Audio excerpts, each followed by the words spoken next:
Hello. Hello. I hope I'm audible. Hello everyone, my name is Radhika Sharma and I am your chemistry educator. Welcome you all to a wonderful platform MedJX. So students, हम लोग atoms and molecules का आज lecture number 3 discuss करने वाले हैं और बहुत सारे important concepts इस particular session में डिस्कस करेंगे. Previous session भी बहुत ज़्यादा important है, कुछ बातें वहाँ से भी linked होने वाली हैं. तो जिन्होंने मेरे पहले first 2 lectures नहीं देखे हैं, please go and watch those lectures, then you can come to our lecture number 3. So let's begin with this session. तो एटम्स क्या होते हैं, ये सारी चीजें हम डिस्कस ऑलरेडी कर चुके थे. We also discussed about the relative atomic mass, which is again very very important topic that we have discussed in the previous lecture. और अब जो हम डिस्कस करने जा रहे हैं that is about atoms only, then we'll discuss about molecules. Okay, तो सबसे पहली बात है कि तुमने कभी सोचा है कि atoms exist कैसे करते होंगे, कैसे कि वो बॉन्डेड स्टेट में होते हैं या फ्री स्टेट में होते हैं. एग्जिस्टेंस से हमारा मतलब है कि एटम आपको अकेले रहना पसंद है या एटम को किसी के साथ में रहना पसंद है. तो let me tell you, atoms जो होते हैं they also love to make bonds, they also like to be with someone, but not with everyone. जैसे ह्यूमंस में सबको ही किसी के साथ रहना पसंद नहीं होता. कुछ लोग ऐसे भी होते हैं, they enjoy their own company, वो अकेले रहना पसंद करते हैं. तो इन केस ऑफ एटम्स ऑल्सो वो बॉन्ड्स भी बनाते हैं, बॉन्डेड स्टेट में भी रहते हैं. जैसे तुम ये पिक्चर देख सकते हो, everything heart heart heart bond बना के हाथ पकड़ के ये लोग रह रहे हैं, दो atoms. So these atoms are in bonded state. But noble gases जैसे कि हीलियम हो गया, नियॉन हो गया, आर्गन हो गया, ये सब बिना बॉन्ड बनाए भी अपने आप स्टेबल रह लेते हैं, अकेले रह लेते हैं. तो हमारे जैसे कि हीलियम, नियॉन, आर्गन, ठीक है, क्रिप्टॉन, जिनॉन, ये सब रेडॉन, ये सब तुम्हारे अकेले भी रहना पसंद करते हैं. अब देखो, ये तो हो गया कि आप कैसे रह रहे हो बॉन्ड बना के. अब बॉन्ड से हम मतलब क्या समझते हैं? बहुत सारे लोग ना बॉन्ड से ये मतलब समझते हैं क्योंकि उन्होंने कंपाउंड्स के बीच में ना ऐसे देखा होता है कि इस तरह से ना एक ऐसे बॉन्ड बना दिया जाता है जैसे HCl. तो वो समझ लेते हैं bond is a line, bond is just a line, but actually it's not. Bond is, see, bond is a force of attraction. This is a kind of attractive force जो दो एटम्स को पास में रखती है. ये तो हम लोग यहाँ पर दिखाने के लिए कि ये दो पर्टिकुलर एटम्स एक साथ है, तो हम इस तरह से लाइन के साथ शो कर दे रहे हैं. But what is the actual meaning of this? Actual meaning of this is that कि आपके जो एटम्स हैं बेटा, वो पास पास रह रहे हैं. अब हाइड्रोजन अलग है, क्लोरीन अलग है, अलग अलग वो नेचर में, लेकिन जब वो पास आए हैं due to any reason, stability gain करने के रीजन से अगर वो पास आए हैं, तो ऐसा नहीं है कि उन्होंने अपने बीच के में एक लाइन बना ली. नो, दैट सिंपली मीन्स कि दो एटम्स वो साथ में एग्जिस्ट कर रहे हैं, पास पास रह रहे हैं. That's what is bond. तो एक बार डेफिनेशन देख लेते हैं बॉन्ड की. अ मॉलिक्यूल और अ ग्रुप ऑफ टू और मोर एटम्स. ठीक है, तो आप समझ रहे हो यहाँ पे एक मॉलिक्यूल ले सकते हैं या ग्रुप ऑफ टू और मोर एटम्स. मॉलिक्यूल में भी क्या होता है, ग्रुप होता है ना, अलग अलग एटम्स का भी होता है, सेम एटम का भी होता है. तो which are held together, which are held strongly together by some kind of attractive forces. Such an attractive force holding the atom together is called a chemical bond. और उसी अट्रैक्टिव फोर्स को बेटा हम क्या नाम दे देते हैं? केमिकल बॉन्ड का नाम दे देते हैं. Is that clear to everyone?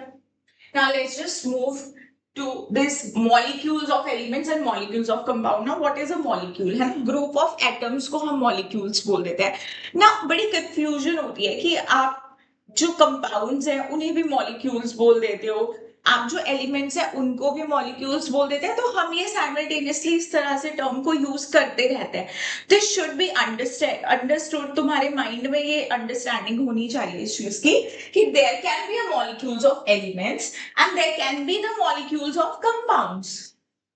तो ऐसा नहीं बोलेंगे कि सिर्फ मैम कंपाउंड को ही हम मॉलिक्यूल बोलेंगे, बाकी एलिमेंट्स को हम मॉलिक्यूल नहीं बोल सकते। और जब हम मॉलिक्यूल टर्म ऐसे डे टू डे लैंग्वेज में, केमिस्ट्री की लैंग्वेज में यूज करते हैं, so we don't even specify कि आप एलिमेंट की बात कर रहे हो, कंपाउंड की। अभी क्लास 9th में तुम पढ़ रहे हो, जब तुम हायर क्लासेस में जाओगे तो तुम मॉलिक्यूल्स बस ऐसे जनरली यूज कर लोगे, तब तुम इतना नहीं सोचोगे कि मैं मॉलिक्यूल ऑफ एलिमेंट की बात कर रहा हूँ, मॉलिक्यूल ऑफ कंपाउंड की बात कर रहा हूँ। तुम कोई मॉलिक्यूल लिखोगे, you'll just say simply molecule, but वो तुम्हारे अंदर अंडरस्टैंडिंग होनी चाहिए कि एलिमेंट्स के मॉलिक्यूल भी हो सकते हैं, कंपाउंड्स के भी हो सकते हैं। अब एलिमेंट्स के मॉलिक्यूल देखो, जैसे दिस H2 हाइड्रोजन, सेम तरह के एटम्स है, सेम तरह के एटम्स जब मिलके मॉलिक्यूल बना रहे हैं तो उन्हें बोल दिया मॉलिक्यूल ऑफ एलिमेंट्स। अब यहाँ पे तुम देखो, जब डिफरेंट डिफरेंट टाइप के एटम्स साथ में बॉन्डेड है तो आप उसे मॉलिक्यूल ऑफ कंपाउंड बोल दोगे। जैसे वाटर हो गया, CH4 हो गया, जैसे अमोनिया हो गया, this is a compound, this is a molecule of a compound, जहां पे डिफरेंट टाइप के एटम्स साथ में बॉन्डेड होंगे। और जो एलिमेंट्स के मॉलिक्यूल होंगे वहां पर सेम टाइप के तुम्हारे एटम्स बॉन्डेड होंगे, जैसे तुम्हारा Cl2 हो गया, this is the molecule of an element. अब आगे बात हमारे पास एटॉमिसिटी की, भाई क्या होती है ये atomicity. So this is simply the number of atoms present in one molecule of an element. This is simply the number of atoms present in one molecule of the element is called its atomicity। अब बहुत easy term है, इसको समझ लो तुम। जैसे for example, let me write H2, Cl2, P4, S8, O3। अब अगर तुम्हें एग्जाम में क्वेश्चन आता है, ये हमने आपके पास मॉलिक्यूल्स लिख दिया, अब आप इसके एटॉमिसिटी बता दो। ठीक है जी। तो अब आप देखो, यहाँ पर हाइड्रोजन के कितने एटम्स हैं मैम, आपने मेंशन ऑलरेडी किया है 2। So the atomicity for this will be 2। अब जब भी एटॉमिसिटी लिखते हो ना, जो आपका सबस्क्रिप्ट होता है ना, किसी भी कोई भी एलिमेंट आप ले रहे हो, जो भी जितना भी उसका नंबर है वो सबस्क्रिप्ट तुम यहाँ पे लिखते हो। एटॉमिसिटी कभी ऐसे नहीं लिखी होगी कि 2 हाइड्रोजन, या कभी ऐसा नहीं लिखा होगा कि ऐसे लिख दिया होगा। This is not the way to represent atomicity. Atomicity का जो सबस्क्रिप्ट होता है वो इधर होता है। तो यहाँ पे आपको पता चल गया कि there are total number of hydrogen यहाँ पे कितने हैं, 2 हैं एक पर्टिकुलर एलिमेंट में। यहाँ पे Cl कितने हैं, 2, तो इसके एटॉमिसिटी 2। फॉस्फोरस की एटॉमिसिटी बेटा देख के पता चल रहा है कितनी है मैम, 4। सल्फर की यहाँ पे कितनी है, 8। ओजोन की यहाँ पर कितनी है, 3। एंड देन हीलियम एक ही है यहाँ पे। अब भी यहाँ पे कुछ नहीं लिखा है तो उसका मतलब क्या होता है, 1 होता है। तो हीलियम की एटॉमिसिटी यहाँ पर कितनी है, 1 है। Simple, isn't it? Very simple ma'am. अब यहाँ पे देखो कुछ एलिमेंट्स, यहाँ पे जैसे कुछ नॉन मेटल्स लिख रखे हैं। आर्गन हो गया, आर्गन हो गया, अकेला रहना पसंद करता है, मोनोएटॉमिक। हीलियम अकेला रहना, मोनोएटॉमिक। Oxygen is diatomic. तुम्हें पता है ना, नेचर में ऑक्सीजन अकेला एटम नहीं एग्जिस्ट करता है, O2 के फॉर्म में एग्जिस्ट करता है। तो oxygen is diatomic, hydrogen is diatomic, nitrogen is diatomic, chlorine is diatomic. Phosphorus का ध्यान रखो, फॉस्फोरस इज टेट्रा एटॉमिक, ऐसे P4 ऐसे एग्जिस्ट करता है फॉस्फोरस नेचर में। सल्फर इज पॉलीएटॉमिक, सल्फर ऐसे S8 ऐसे एग्जिस्ट करता है सल्फर। ठीक है, इस तरह से एग्जिस्ट करता है भाई सल्फर हमारा। लेट मी ड्रॉ नाइसली, कितने बन गए, 1 2 3 4 5 6 7 8, एक और बनेगा सल्फर। ठीक है, कितने हो गए, 1 2 3 4 5 6 7 8। तो इस शेप में हमारा क्या है, एसिड एग्जिस्ट करता है। तो अपने पास कितना हो गया ये, इसको बोलेंगे 8 है इसकी atomicity. So we can say it's polyatomic, it's polyatomic और पॉलीएटॉमिक। उसके बाद आप देखो मेटल्स हैं, सोडियम, आयरन, एल्यूमिनियम, कॉपर, ये सब कैसे हैं, दीज ऑल आर मोनोएटॉमिक। ठीक है जी, तो ये होगी हमारी एटॉमिसिटी की बात। अब आगे हम लोग मॉलिक्यूल्स ऑफ कंपाउंड्स पे। ठीक है, अब देखो हमने पहले भी बात करी थी इस बारे में, मॉलिक्यूल्स ऑफ कंपाउंड क्या होते हैं, जस्ट अभी अभी हमने सीखा, जहां पे डिफरेंट एलिमेंट्स होते हैं। एक कंपाउंड के अंदर बेटा डिफरेंट तरह के एलिमेंट्स होते हैं और वो मिलके हमारे पास क्या बनाते हैं, कंपाउंड। अब हम ये चीज definite law of definite proportion जब हमने पढ़ा था, वहां पे भी मैंने तुमको सिखाया था कि जब एलिमेंट्स कंबाइन करते हैं, they combine in a fixed proportion by mass. ऐसे नहीं रैंडमली के कैसे भी उठ के कंबाइन कर लिया, नहीं, the mass, the ratio of the mass of those elements is fixed. तो देखो मॉलिक्यूल्स को हम क्या बोल रहे हैं, मॉलिक्यूल्स ऑफ कंपाउंड्स को, the atoms of different elements are combined और bonded together by chemical bonds, right. तो अपने पास क्या हो गए, एटम्स ऑफ डिफरेंट एलिमेंट्स हो गए। these represent, these are R होगा यहाँ पे, ठीक है। These are present in definite proportion by mass according to the law of constant proportion। अब एक बार फिर से सुनो ध्यान से, जैसे मैंने तुम्हें बताया था, एग्जाम्पल दिया था वाटर का। मैंने बोला था भाई तुम वाटर कहीं से भी ले लो, लेक से ले लो, पॉन्ड से ले लो, तुम जाकर के आरओ से अपना पानी भर लो। लेकिन ऐसा थोड़ी होगा ना कि पानी की कॉम्पोजिशन बदल जाएगी, इट विल रिमेन सेम। यहाँ पे तुम्हारा हाइड्रोजन और ऑक्सीजन का जो मास का रेशो है भाई वो सेम होगा। अब तक तुम्हें मासेस लर्न होने चाहिए, होने चाहिए कि नहीं होने चाहिए, फर्स्ट 20 एलिमेंट्स के तो होने चाहिए, बाकी के तो चलो अगर तुम्हें कभी पूछा तो they will give you in the question only. तो यहाँ पे देखो 2 × 1 प्लस ऑक्सीजन का कितना होता है 16।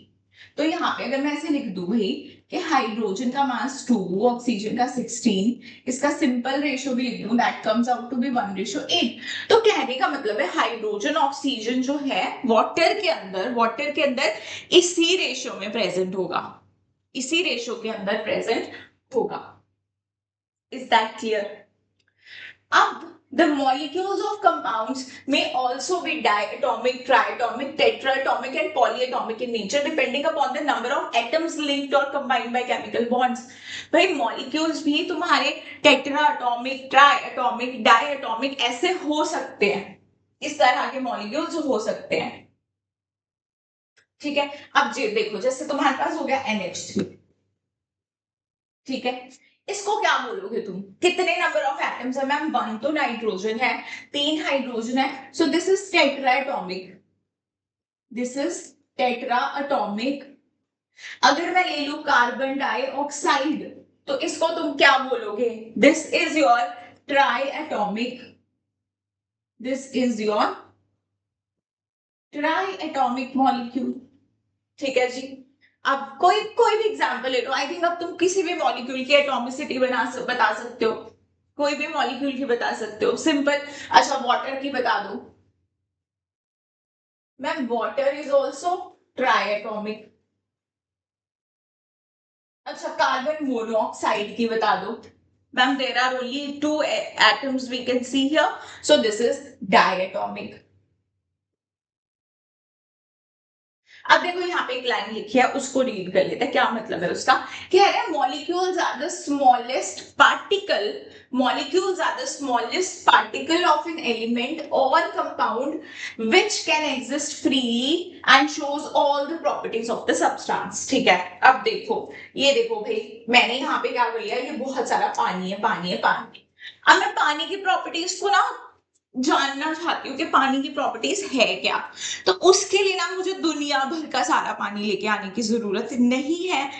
Even a single molecule is sufficient. मैं अगर यहाँ से एक सिंगल मॉलिक्यूल भी ले लूंगी ना वाटर का, तो ये मुझे सारे पानी की प्रॉपर्टीज बता देगा। और इसका जो बेसिक कॉन्स्टिट्यूएंट पार्टिकल होगा पूरे पानी का, दैट विल बी H2O। अब तो मैं ऐसा नहीं बोल सकते ma'am this can be further divided, you know hydrogen oxygen भी अलग हो जाएंगे, हम कर सकते हैं, हम इलेक्ट्रोलिसिस से उसको अलग कर लेंगे। नहीं बेटा, हम लोग पानी की बात कर रहे हैं ना, फिर तो वो गैसेस बन गई H2O2 अलग अलग।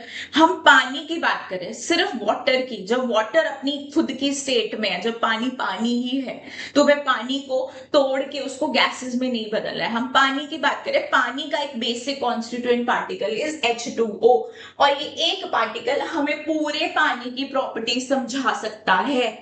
सो That means molecule are the smallest particle of an element or compound which can exist freely and shows all the properties of the substance.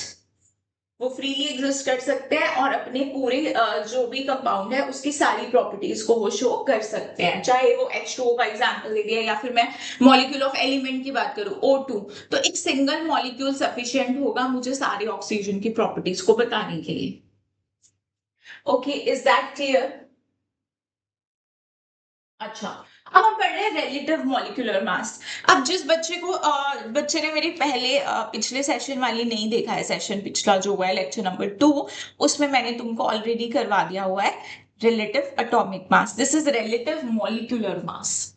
तो हम यहाँ पे अब मॉलिक्यूल्स का मास निकालना सीखेंगे. This is also very very important. और atomic, जिसको रिलेटिव एटॉमिक मास समझ में आ गया ना, उसके लिए मॉलिक्यूलर मास समझना भी मुश्किल नहीं है, बिकॉज सिमिलर कॉन्सेप्ट है, बस एटम की जगह मॉलिक्यूल्स होने वाले हैं. तो एक बारी तुम देखो डेफिनेशन देखो, फिर मैं तुम्हें डेफिनेशन को ब्रेक करके समझाती हूँ जैसे मैंने तुम्हें लास्ट सेशन में समझाया था. ठीक है, so relative molecular mass of the substance is the number.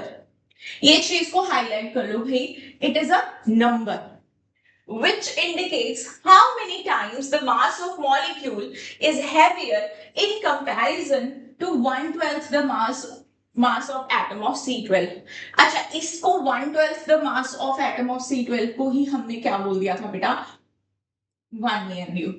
अब ये पिछले सेशन में हो चुका है, मैंने वहां पे तुम्हें 1 AMU भी बताया था. What is 1 AMU?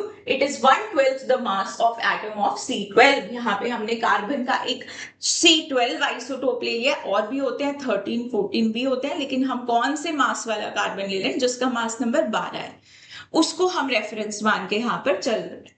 तो if I right this formula like this, relative molecular mass, can I write RMM in short form?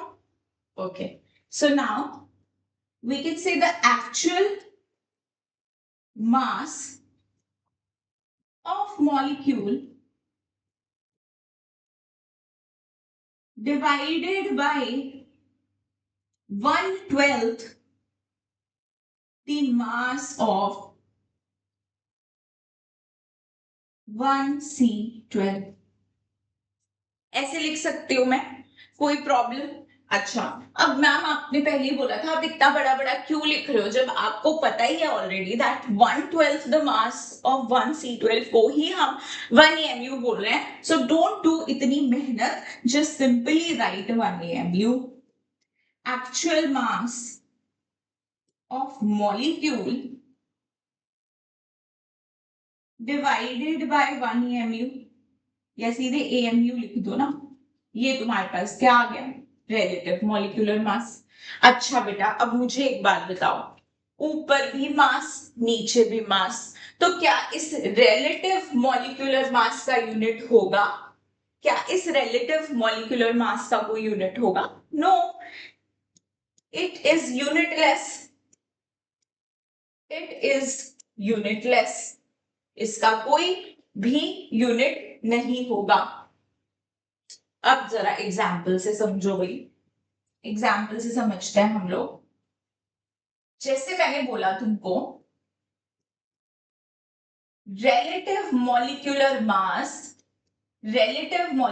mass of carbon dioxide is 44. Ma'am ने कैसे बोल दिया कि relative molecular mass of carbon dioxide is 44? जरा हम समझे कैसे बोला. तो बेटा, कार्बन डाइऑक्साइड में कार्बन से एटॉमिक नंबर पहले 12 के याद करने पड़ेंगे, पहले 20 के, सॉरी.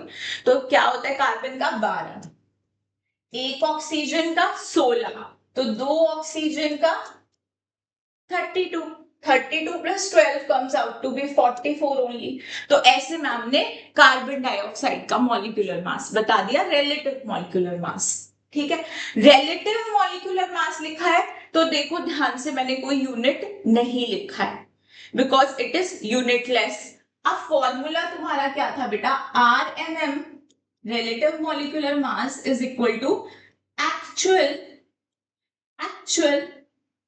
molecular mass. क्योंकि मैं CO2 की बात कर रही हूँ तो मैं लिख सकती हूँ actual molecular mass of CO2. अब देखो रेफरेंस हम यहाँ भी एएमयू को ही लेके चल रहे हैं, ऐसा नहीं है कि यहाँ पे मॉलिक्यूल आ गया तो मैंने रेफरेंस बदल दिया। जो मैंने एटम के केस में रेफरेंस लिया था वही रेफरेंस हम लोग मॉलिक्यूल्स के केस में लेके चल रहे हैं। सो दिस इज एएमयू। अच्छा मैम आपने आरएमएम तो CO2 का 40 लिखा था, you can just right 40 over here. अब क्या बच्चे तुमको यहाँ से एक्चुअल मॉलिक्यूलर मास पता चल गया CO2 का? Yes ma'am, actual molecular mass of CO2 is 44 AMU। तो ध्यान रहे बेटा, जब तुमसे कोई रिलेटिव मॉलिक्यूलर मास पूछता है ना, never use units. When somebody is asking you actual molecular mass, then you will say 44 AMU and this is the mass of one molecule. This is the mass of one molecule, ये ध्यान रखना है सभी बच्चों को। अच्छा अगर कोई तुमसे पूछे कि मैम हमें ग्राम में बता दो, ये तो आपने AMU में बताया, हमें फील नहीं आई, आप हमें ग्राम में बता दो कि एक मॉलिक्यूल ऑफ CO2 का मास कितना होगा। तो कहना है से molecular mass of one molecule of CO2 in grams देखो कितना आएगा। मैंने तुम्हें पिछले लेक्चर में, अब तुम बोलोगे हाँ हर बार पिछले लेक्चर से रिलेट करा रही है, क्योंकि बेटा मैं तुम्हें ये सारी बेसिक चीजें वहां बता चुकी हूँ कि 1 AMU की वैल्यू क्या होती है, 1/6.022 into 10 raised to the power 23 grams. This is the value of 1 AMU। इसको हम सिंपली ऐसा भी लिख सकते हैं 1/Na। इस नंबर को क्या बोलते हैं, एवोगैड्रोस नंबर। तो इसको आप ऐसे भी लिख सकते हो। तो 1 AMU बेटा इसके बराबर होता है। तो क्या मैं ऐसा बोल सकती हूँ, अगर मेरे को ग्राम में एक मॉलिक्यूल का मास बताना है, so this will be 44 divided by Na grams. अब देखो कुछ बच्चे ना गलती करते हैं, जब उनसे पूछा जाता है कि यार एक मॉलिक्यूल ऑफ कार्बन डाइऑक्साइड का मास बताओ, वो क्या बोलते हैं 44 grams. 44 grams is a significant quantity and one molecule का weight is 44 AMU। AMU is 1 by Na grams। That means 44 divided by 6.022 into 10 raised to the power 23 grams। तो 44 grams and 44 divided by 6.022 into 10 raised to the power 23 grams cannot be same, right? So this is our relative molecular mass।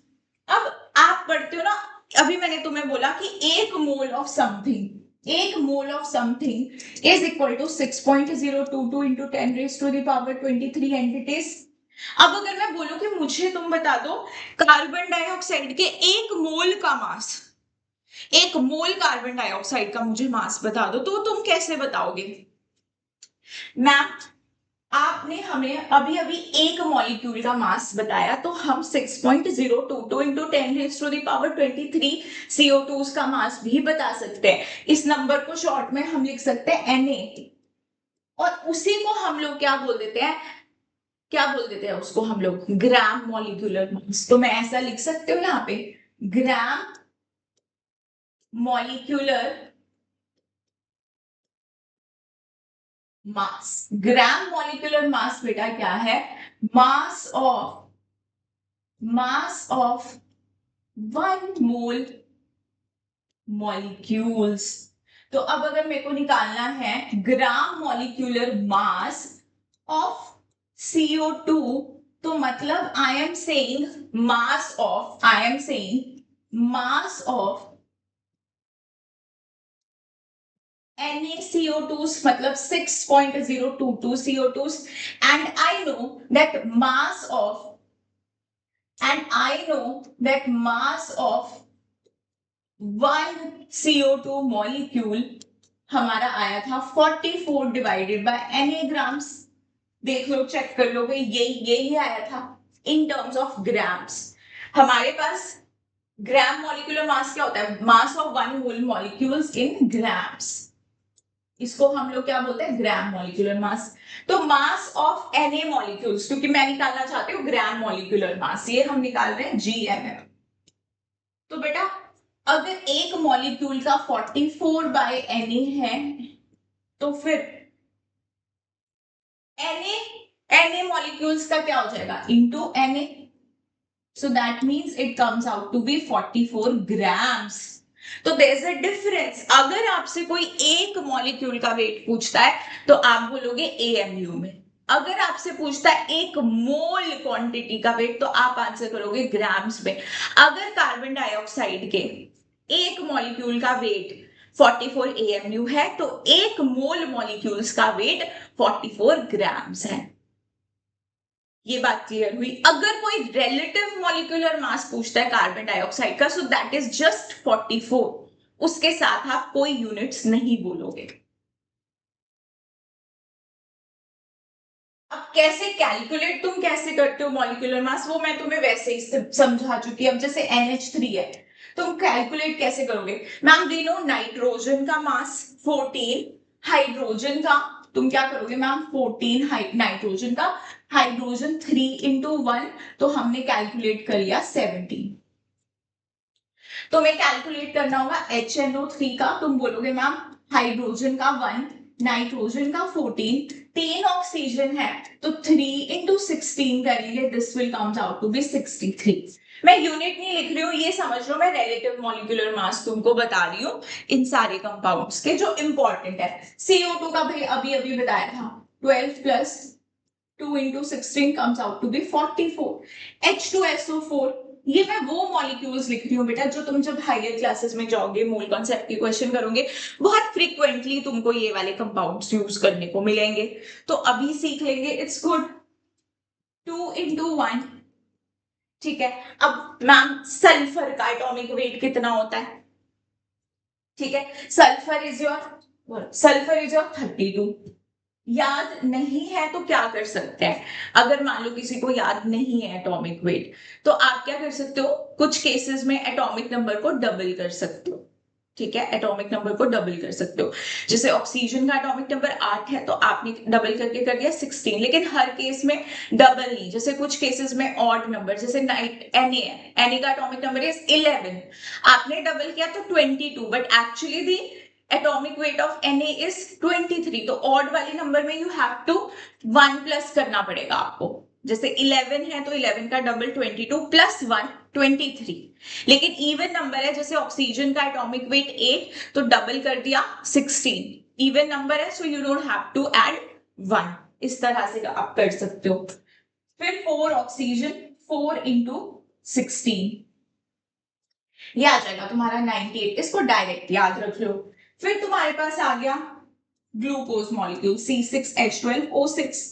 इसका भी बहुत frequently use होगा.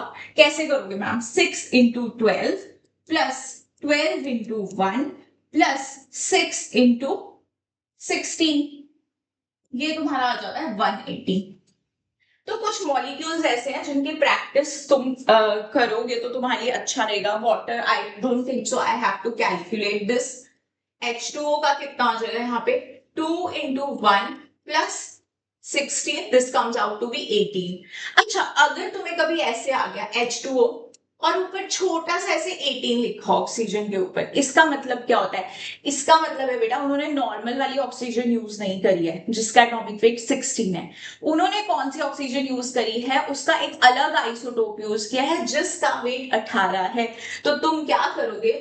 2 plus कितना है oxygen का wait? 18.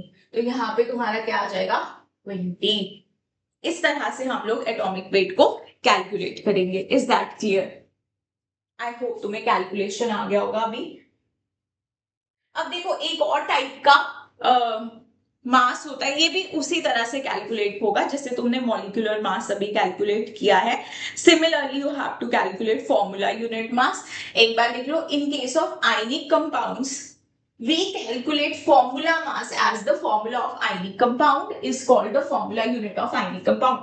ये सारी डेफिनेशन तुम देखे ना. सिंपली आयनिक कंपाउंड्स के केस में जब हम मास कैलकुलेट करते हैं उसी को हम लोग क्या बोल देते हैं? Formula mass.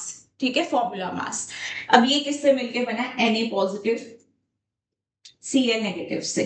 क्या है ये? एक आयनिक कंपाउंड है. This is ionic compound. तो आप इसका मास कैलकुलेट कैसे करोगे? सिंपली आपको क्या करना है? सोडियम का मास और क्लोरीन का मास आपको ऐड कर देना है, दैट इज 23 प्लस आप क्या करोगे क्लोरीन का 35.5, ये आपको मास ऐड कर देना है and you will get your answer. ठीक है जी, क्या हम लोग इतना कर सकते हैं? ये तो आप कैलकुलेट कर लोगे ना, कितना आ जाएगा यहां से 0.5 58.5 आ जाएगा NaCl का मास। इसको भी याद ही रख लो, कैलकुलेट करने की जरूरत ना पड़े। सो फॉर्मूला यूनिट, अब किसी भी आयनिक कंपाउंड का मास निकाल लो, जैसे तुम कैल्शियम ऑक्साइड का निकाल लो, मैग्नीशियम ऑक्साइड का निकालो, ये सब क्या है तुम्हारे आयनिक कंपाउंड्स। ऐसे बहुत सारे आयनिक कंपाउंड्स का मैं तुम्हें एग्जाम्पल दे दूंगी। बेरिलियम ऑक्साइड हो गया तुम्हारे पास, लेट्स से तुम्हारे पास पोटाशियम की ऑक्साइड होगी, ये सब क्या है तुम्हारे आयनिक कंपाउंड्स है। इनके मास को ही हमने क्या बोल दिया, फॉर्मूला यूनिट मास बोल दिया, राइट। सो ये था तुम्हारा एटॉमिक मास वाला सारा टॉपिक, और आई होप तुम्हें एटॉमिक मासेस में समझ आया होगा। बहुत सारे बच्चों को relative atomic mass, actual atomic mass, gram atomic mass, gram molecular mass, in terms में बहुत कंफ्यूजन होता है। तो इस पर्टिकुलर सेशन में और पिछले सेशन में मैंने तुम्हें इनको बहुत अच्छे से एक्सप्लेन किया है। किसी को अगर कोई चीज समझ में नहीं आई हो तो वो बेटा वीडियो को फिर से चला के एक बार जरूर देखे, क्योंकि बहुत सारे लोग आपको सिर्फ एटॉमिक मास यूनिट समझाएंगे, बट यहाँ पे आप लोगों को सारे मासेस को एक्सप्लेन किया गया है। सो this is very helpful for you people, and that's all for this session. Thank you so much for attending, and now bye.